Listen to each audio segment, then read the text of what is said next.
I'm going to start off my speech by asking the audience to please close their eyes. Now envision yourself walking into your nearest local pet store.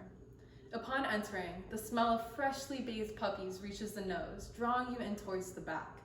Once you reach the back, rows and rows of scrumptious puppies of every breed you can imagine are all waiting in the back with coy faces for their new owner to come and pick them up for their new forever home.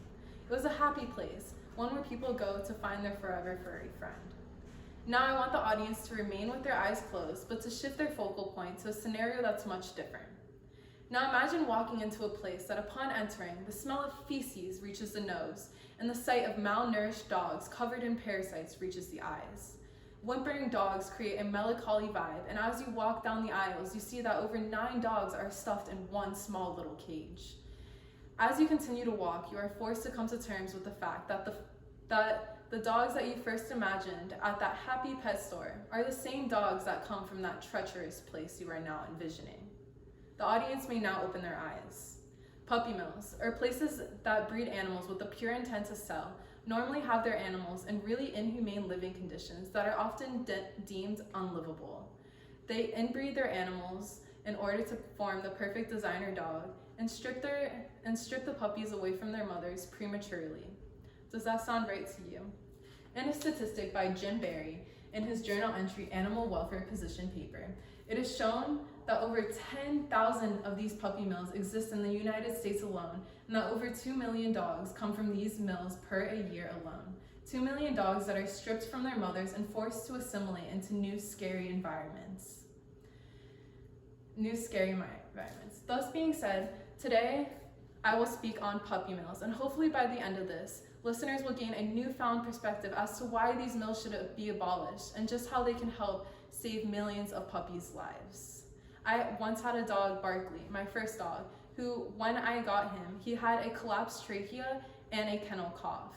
He came from a puppy mill, and kennel coughs are a very contagious respiratory disease that can be easily spread between animals. That's why lots of animals that come from these mills also have a kennel cough.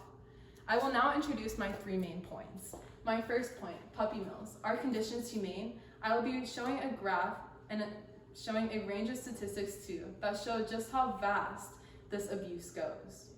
In my second point, puppy mills. Are they really so bad? I'll be debunking some common misconceptions that surround these mills. It's in my third point, puppy mills. Can you survive? I'll be showing the audience some real life photos that pinpoint the horrors that go on in these mills. Now that I've introduced my 3 main points, I will now move on to my first point, puppy mills. Are the conditions humane? This graph, which is shown, came from a journal entry by Fiorella Adams called With Best Friends Like Us, Who Needs Enemies? Just by looking at this graph, you can see just how far the malnourishment goes. Over 40% of the animals have illnesses that range from an eye infection to kennel cough, etc. 34% of the animals have congenital defects, which can be something like a collapsed trachea or a shortened snout. And over 15% of these animals reach an early demise due to the health defects that they come with. Now that I've spoken of my first point, I will now move on to my second point, puppy mills. Are they really so bad? One of the first stigmas that surround this is dogs eventually find homes. However, according to the Humane Society of the United States in their journal entry, Veterinary Problems in Puppy Mill Dogs, it spoke of how over 2.9 million dogs are killed in shelters per year, and over 20% of those dogs come from puppy mills alone. That doesn't necessarily sound like every dog finds a forever home. And the second one, it says not all puppies from puppy mills have problems. However, over 48% of these animals actually come with illnesses. That is about half of them, and that is not right. And also, a lot of people say that regulations exist so that these living conditions can't be so bad. However, as of 2015, it was actually shown that 21 states have no regulations whatsoever. That means that they had little to none restrictions and little to none prying eyes. Their cruelty went unpunished. Now that I've introduced my second point, I will now move on to my third point, puppy mills. Can you survive? In the first photo shown, you can see that this dog has little to none room. He cannot stand up, he cannot move, and he is simply unable to live. In a journal done by the Center for Shelter Dogs, titled Puppy Mills, the scientific evidence of harm they cause to dogs, it actually shows that only 6 inches are required in length, width, and height for these animals.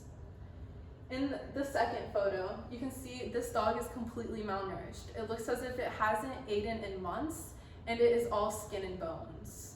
It is actually shown, like I said before, that 48% of these dogs develop illnesses and are malnourished.